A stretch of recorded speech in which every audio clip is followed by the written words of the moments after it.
When Emma Quirke first noticed changes happening in her body, she was tempted to brush them aside, but as her symptoms grew, she discovered she had a condition called premature ovarian insufficiency. Well, Emma joins us now along with GP and women's health specialist Dr. Caoimhe Hartley. You're both very welcome to the show. Thank you. Emma, thank you for making the journey to talk to us today. But take us back. We're going back a couple of years. Yeah. And these changes that you were noticing, what were they? So back in 2021, it was kind of like middle of the year of 2021, I just started to notice like my menstrual cycle was kind of up and down, you know, and the periods of them were just like spreading out. So I was just putting it down to stress and, you know, being self-employed. But as the year went on, like my chest size started expanding, and up to that Christmas, it was just the fatigue had started coming in, you know, I was getting a bit of foggy brain. And I was just, I just couldn't understand what was going on. So into January of 22, between January 22 and March of 22, I actually ended up putting on 3.5 stone in weight in the space of 2 months. So to me then, I knew there had to be something wrong. Like there was no change in my diet. There was no changes at all. So I was back and forth to my GP and I was asking the different questions of like, what's wrong? So one question that was put to me was, are you trying to conceive? And I was like, no, I just want to know what's going on with my body and why am I going through these changes? Yes, I understand as you get older and as age moves forward, our bodies do change as women. So it was kind of just being brushed off all the time. And I used to be coming home to my parents and I'm like, is there something radically wrong with me? You know, I'd started going to counselling because I was feeling very overwhelmed with things. Of course you would. So I eventually just put my foot down in June of 22. And I just wanted bloods done. You know, I'd reached that point. And I think, like, I don't know the feeling, like, I still can't, explain the experience of that, you know, because you're feeling so low in yourself all the time. You know, you're being told you're a hypochondriac. It's all in your head. Just go away and lose a bit of weight. And, like, that starts to sit with you. And then you're kind of saying, this is my fault and there is nothing wrong with you, but it's all in your head. So bloods were done and unfortunately I never received those results. And I just knew with my gut I had to move and I moved GPs. So in February of 23, I moved to the GP that I'm now with. And I explained everything to her, explained all the symptoms that were going on. So she just said, please, Emma, I'd love to read through your files and when I've that done, I'll come back to you. So she came back to me about 2 weeks later and she said, look, I've gone through everything. Fatigue seems to be a massive thing that you've been mentioning, but also she was like, there is something in your hormones and I'd love to sit down and chat again. And look, we'll do a few blood tests, you know, etc. And that's what we did. We went through everything. She did think the symptoms that I was displaying was polycystic ovaries, but unfortunately when the blood test came back, my FSH was actually 55, which for my age group would normally be between 8 and 10.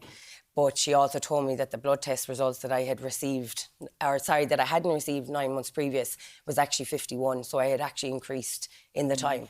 So that was the day I was diagnosed then with POI. Yeah, so I suppose when you look at what these different hormones in these bloods mean, FSH, or for want of a better phrase, Caoimhe, is almost like accelerates the ovulation. It's like, and the more you have, the less ovarian reserve you have. Basically, it's like putting an accelerator on a car. So that's when it gets higher. That's when the problem is. And one of them, you've got your estrogen levels, you've your FSH levels, you have AMH levels, all these different things, and it's very unusual for someone so young to be diagnosed with ovarian insufficiency. It is, yeah. I mean, the average age of menopause is somewhere between 45 and 55. But we know, we used to think it was only about 1% of women under the age of 40, but actually newer statistics have come out. We now know it's actually a lot higher than that, and it's about 4% at least who will lose their ovarian function under the age of 40. And somewhere around 10% under the age of 45.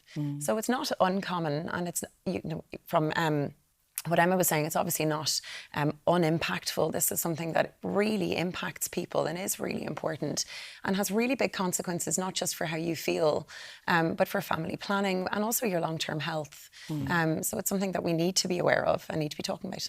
Yeah. Okay, Emma, had you any idea what POI was? Absolutely until not. that moment? I think it was when it was told, look, it's POI, it's premature ovarian insufficiency. And then it was the word menopause. And I remember just sitting in the room going, how could I have that? Like, my age, like, I was completely naive to it. And I suppose these are things that us as young women don't learn about growing up. You know, we look at our mothers, our grandmothers that have all gone through it, and that's the age group that you expect to have it, you know. So I think that word is the word that hit me in the room, that I was like, oh my God, there's actually something wrong.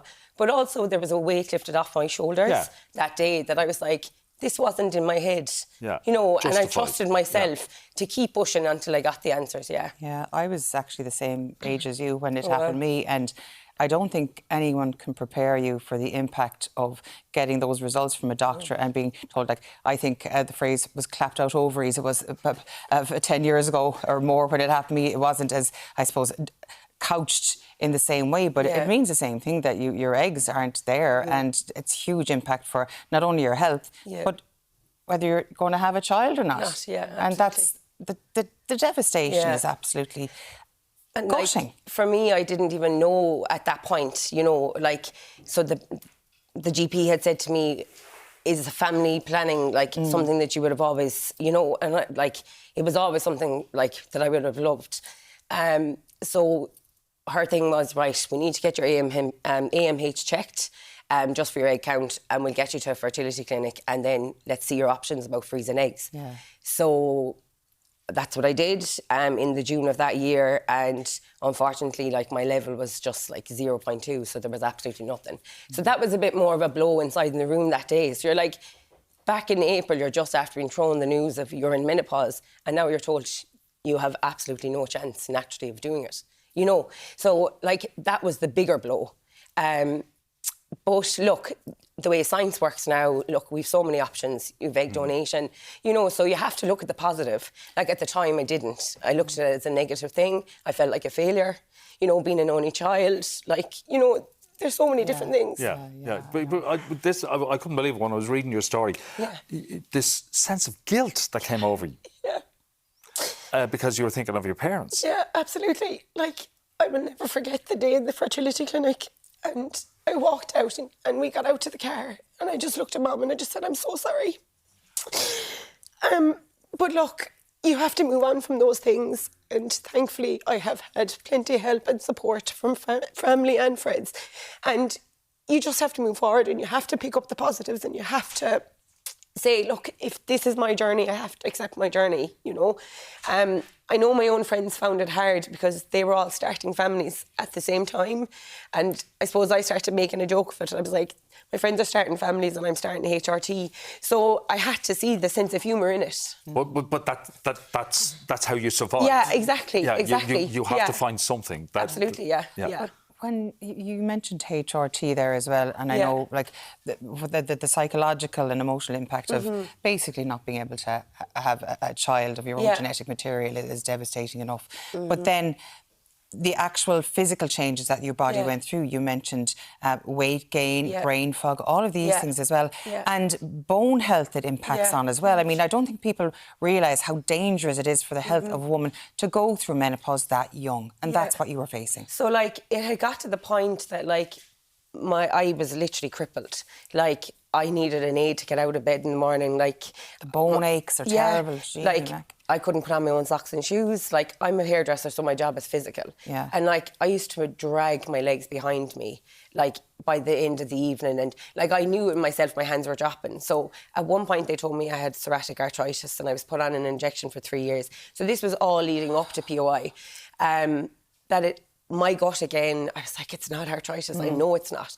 And only in March of last year, actually a year ago this month, I was actually diagnosed with fibromyalgia. So that's exactly what it was. So, like, my bone health has suffered. But outside of just the aches and pains, my gums have suffered. So I actually developed gum disease due to the bone health. So I've actually had to have surgery in my gums as well.